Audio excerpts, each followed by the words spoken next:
各位朋友，今期咧就再次批評另一條自作聰明嘅就聰明嘅話要拎出嚟教人嘅啊嗰啲咁嘅即係愛情廢話啦。嗱，咁呢一句佢點講咧？佢話獲得真愛咧就係即係唔係靠揾翻嚟嘅，專登去揾翻嚟嘅你要專登去揾一個完美嘅人，冇乜可能噶啦。而係咧，你係可以只要學會咧，將唔完美嘅人睇得完美即係去學會咧，將唔完美嘅人睇得完美咁樣咧，你先至叫做得到完美嘅人啦，咁樣喎即係佢言下之意係咩咧？即係話，如果真愛係要靠揾到個完美嘅人嘅話咧，冇可能嘅你只有咧將唔完美嘅人睇到完美，咁咪有啦咁其實你咁樣係自己呃自己嘅係嘛要咁樣先得喎？呢句話講得啱唔啱啊？啊啊！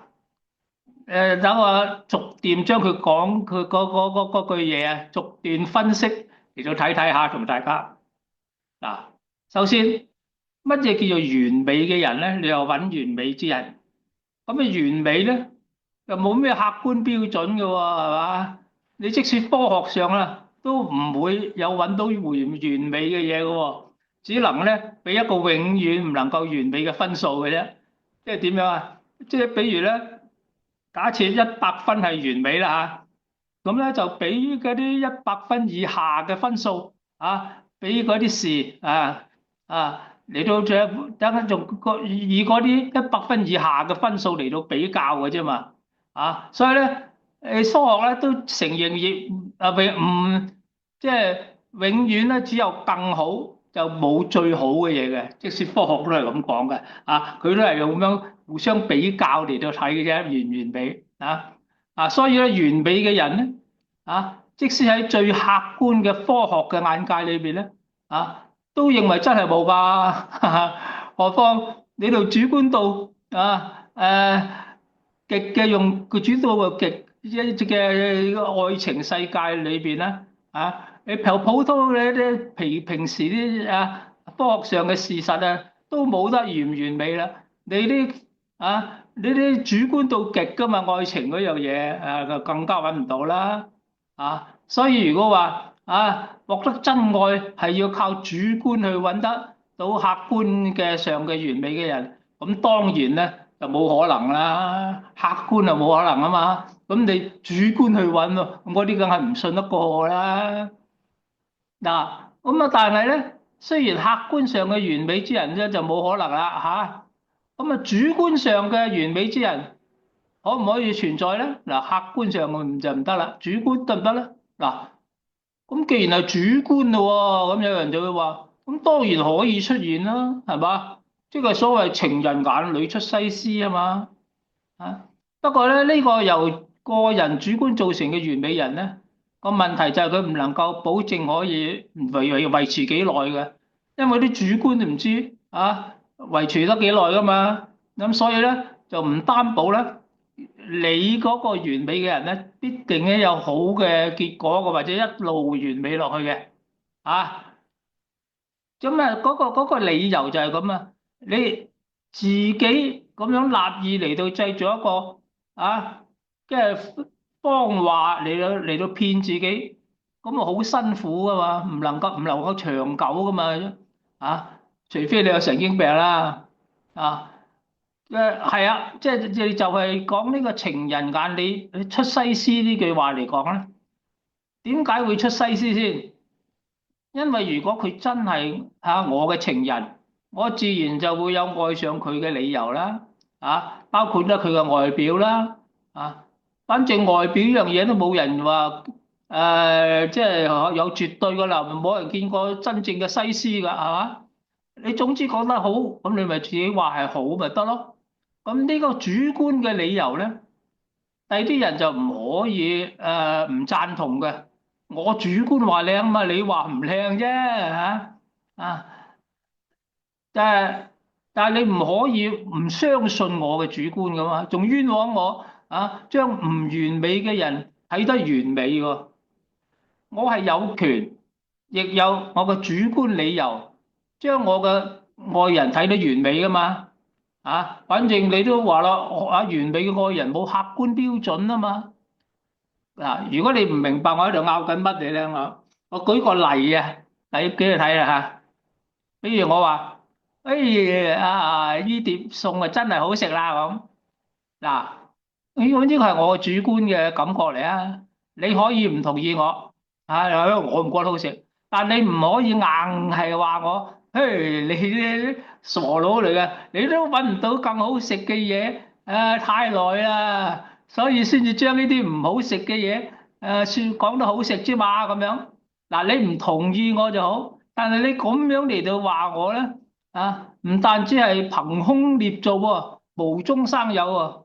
而且你真係侮辱我啫，係嘛？話我咩啊？因為我冇食過好食嘅嘢太耐啦，咁唔係個食家嚟嘅，你就喺度假扮食神，又話呢樣嘢都好食，將唔好食嘅嘢都當好食，簡直即係話我喺度望梅止渴，畫餅充飢喎，咁係咪太過上綱上線啊？將我講成一個傻瓜咁，好似我話我一樣樣又好食就即係一定係唔啱咁。最後你仲送一句俾我話，誒，你想真正食好好食嘅嘢喎，唔係靠揾就實得㗎，而係咧你學會將唔好食嘅嘢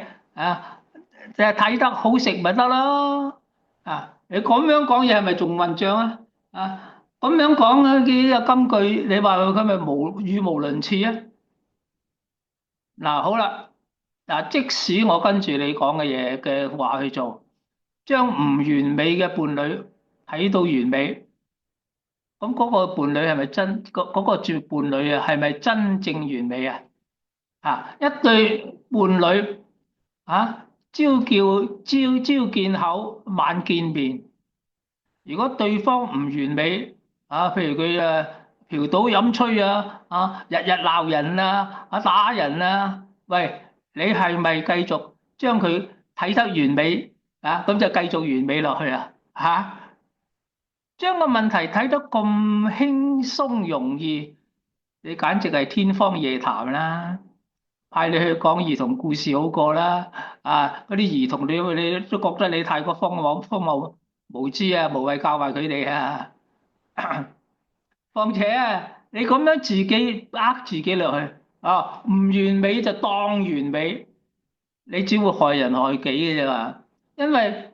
嗰啲壞後果咧，就慢慢咧一日咧就會擴大噶啦，日積月累啦。因為嗰個人我唔完美都當我完美，咪繼續唔完美落去咯，就去到一個不可收拾嘅地步咯。咁卒之咧，哇，乜嘢家庭問題都會出現啦，家庭暴力家破人亡都得啦，咁到時我哋後悔都來不及啦。將唔完美嘅伴侶睇得完美嘅另一個大問題係咩咧？就係如果一對愛人話兩個人都相信咗，呢樣嘢掂喎，真係咪將唔完美睇到完美好似掂喎咁兩個都係咁諗嘅話，咁大家你真係會相信對方佢講嘅完美咩？唔會咯，因為你識亂講，我夠識亂講咯，大家鬥亂講，亂講嘅邊個會信啫？因為你喺度玩嗰個把戲，我都識玩啊嘛，咁咪彼此咯。你呃到邊個啫？你講嗰個大話呃唔到對方噶，跟住唔完美當為完美，所以雙方咧都只會咧一齊咧生活喺一個一開始就係互相欺騙嘅騙局裏邊啦，而且既然雙方都無論如何都會將不完美嘅伴侶睇得完美咯喎，咁呢啲人咧做人啲人係有惰性噶嘛，喂，睇得睇完美就覺得完美就係完美，咁我使乜做個好人俾你睇啊？嚇！你橫掂你我做好唔好，你都係話，我覺得你好就好啦咁樣。咁佢咪大家只有繼續維持自己嘅不完美咯，唔使咁辛苦咯。咁啊，所以佢不完美咧，就只能夠越嚟越厲害，越嚟越不完美。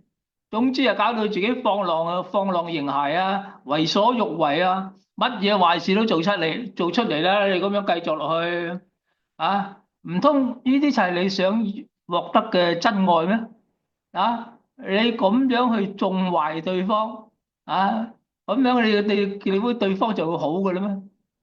好顯然啊，嗰啲咁樣教人去做愛人嘅話真係非常荒謬噶。佢哋唔係即係。佢講呢啲嘢嘅人咧，佢冇係因為佢經過豐富嘅人生經驗理解愛情或者經過深思熟慮咁就講噶啦。佢哋只不過係憑自己一啲好狹窄嘅常識嗰啲思考又拙劣然後咧就用啲想當然爾嘅堆砌自己嘅一啲見解。或者即係自以為良好嘅願望，咁就以為教到人，但係唔知道其實佢哋係好心做壞事嘅。嗱，大家必須小心提防，同埋多多質疑呢啲個人講呢啲嘢啊。嗱，咁如果嗰個伴侶係唔完美嘅咁多數好難呢個伴侶係十全十美噶嘛。咁所以你都未必肯話想分手，咁你應該點樣做咧？咁嗱，有人就有一上邊嗰啲人咧就提議啦當唔完美當完美但係有人咧就會有另一個介紹嘅提議嘅，就係咧就會話即係嘗試去忍下啦咁樣。但係其實咧呢啲我都唔係辦法嚟嘅。雖然咧好多人真係咁忍落去嘅即係有唔完美嘅對方，咁啊忍埋佢啦，因為係唔係都喺咗一齊咁耐啦咁。但係咧你忍咧有一個問題，因為咧對方咧就唔知你唔滿意你喺度忍嘛，你唔出聲嘛，你冇講話好滿意，但至少你冇講好唔滿意先啦，係嘛？咁對方就唔會改噶咯，佢有嘢其實有唔滿意，你又唔出聲，你喺度忍，佢就點會改咧？咁反而咧就會一直咧就壞落去啦，甚至咧變本加厲啦，搞到最後又係不可收拾啊！咁所以正當嘅做法係點咧？係盡快揾個機會向對方坦白你嘅諗法即係話我你喺我心目中咧仲有啲唔完美喎咁樣咁你當然你講嗰個口氣要好啦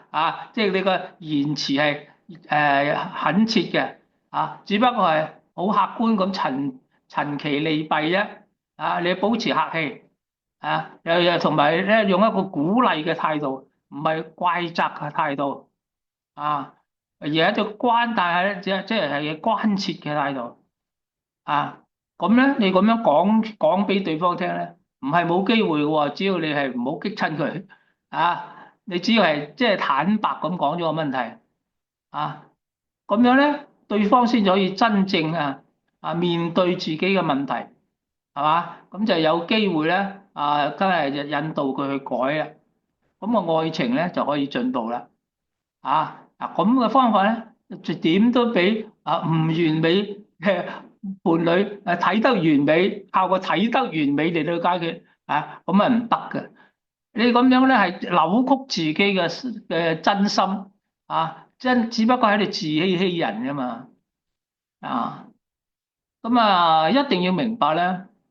建立人際關係嘅核心元素係咩係真誠啊嘛，好多人都係咁講噶啦喺中國儒家思想核心理念之一就係話咩君子貴誠啊嘛不誠就無物啊嘛儒家就自古以來咧咁講噶啦，真誠係好緊要嘅。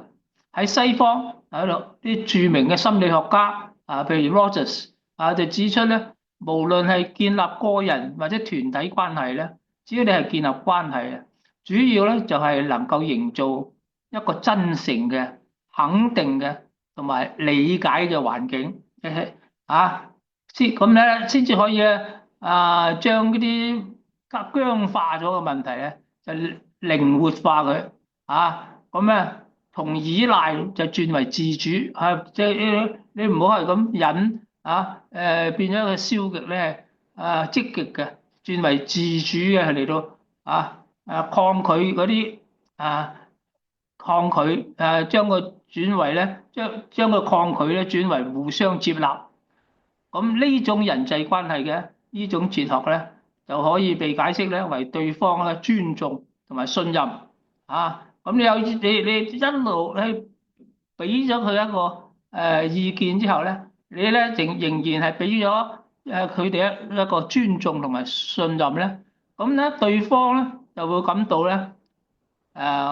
舒服啲啦，安全啲啦，咁樣咧先至可以等雙方咧逐漸咧就大概打開個心鎖就輕鬆啲平靜啲去分享互相嘅內心想法。有咩感受同埋困擾咁樣咁樣咧就通過呢啲展現嘅表現自己真實嘅自我，咁就成功奠定咗一個互信嘅基石。咁有咗呢個互信嘅基石咧，就令對方認定我係一個仍然係一個值得依賴嘅，同埋咧傾訴嘅知心人。咁咧就係咧。愛情繼續可以繼續啦嘅開始啦，係嘛？咁如果之後雙方能夠繼續保持言行一致同埋可靠性咧，咁就進一步咧就可以加深彼此之間嘅理解同埋聯繫啦。咁就有助於構建長久嘅關係咯。如果唔做呢啲正面功夫反而喺度做埋晒啲呃人呃埋自己嘅嘅嘢講咩不完美嘅伴侶，就將佢看得完美呢啲咁樣嘅互鬥虛偽，你識虛偽我又虛偽，虛偽一次俾你睇，咁互相虛偽就只有死路一條嘅啫咁即係鬥玩不真誠，咁咧卒之係引火自焚嘅啫咁所以咧一定要戒頭先呢個金句嘅講俾你聽嘅，所以要想你做嘅嘢好，今日講到呢度為止多謝各位。